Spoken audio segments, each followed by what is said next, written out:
CMR shopping mall మన BHEL circle లో మార్చి 20న energetic star Ram Pothineni గారిచే గొప్ప ప్రారంభం.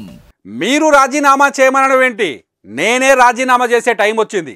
ఈ డైలాగ్ ఎవరిదో తెలుసా? సికింద్రాబాద్ కాంగ్రెస్ అభ్యర్థి దానం నాగేందర్ది. ఇలా కాంగ్రెస్ పార్టీలో చేరారో లేదో అలా కాంగ్రెస్ పార్టీ ఆయనకు సికింద్రాబాద్ పార్లమెంట్ సీట్ ఇచ్చేసింది. అయితే పార్టీ మారిన దానం నాగేందర్పై బీఆర్ఎస్ ఎమ్మెల్యేలు అసెంబ్లీ స్పీకర్కు ఫిర్యాదు చేశారు. దానం నాగేందర్ పైన చర్యలు తీసుకోవాలని కోరారు. ఈ పంచాయతీ హాట్గా ఉండగానే దానం నాగేందర్ పేరు కాంగ్రెస్ పార్లమెంట్ అభ్యర్థుల లిస్టులో వచ్చేసింది. దీంతో అవునన్నా కాదన్నా దానం నాగేందర్ ఇప్పుడు తన ఎమ్మెల్యే పదవికి రాజీనామా చేయాల్సిన పరిస్థితి వచ్చింది.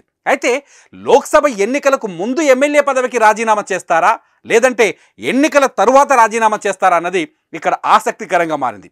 నిజానికి కాంగ్రెస్ పార్టీతోనే దానం నాగేందర్ రాజకీయ జీవితం మొదలైంది.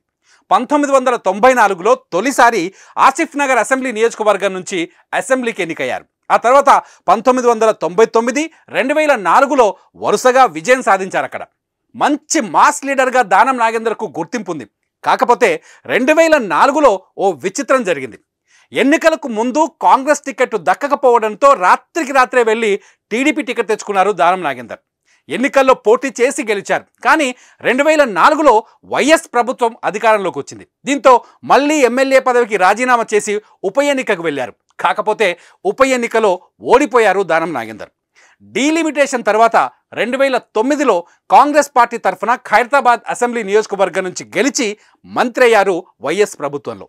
వైఎస్కు అత్యంత సన్నిహితుడులా ఉన్న దానం 2014లో తెలంగాణ విభజన తర్వాత బీజేపీ అభ్యర్థి చింతల రామచంద్రారెడ్డి చేతిలో ఓటమి పాలయ్యారు.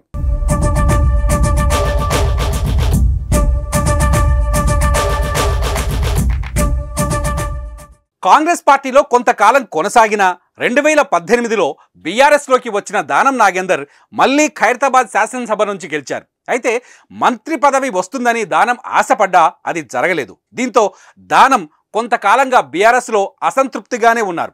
మొన్నటి 2023 ఎన్నికల్లో పాత అభ్యర్థులకే కేసీఆర్ టికెట్ ఇవ్వడంతో ఖైరతాబాద్ నుంచి మరోసారి విజయం సాధించిన దానం నాగేందర్ కాంగ్రెస్ అధికారంలోకి రావడంతోనే కండువా మార్చేశారు. తన సొంత పుట్టిల్లు లాంటి కాంగ్రెస్లోకి వచ్చి చేరారు. కాంగ్రెస్ పార్టీ దానం నాగేందర్కు మంచి గుర్తింపే ఇచ్చింది.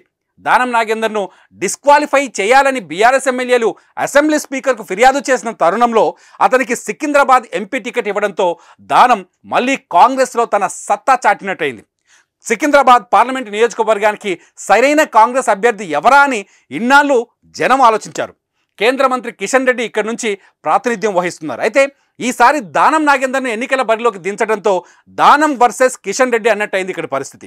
మరి దానం మళ్ళీ తన కెపాసిటీని చాటుకుంటారా లేదా అన్నది ఇప్పుడు ఆసక్తికరంగా మారుతోంది.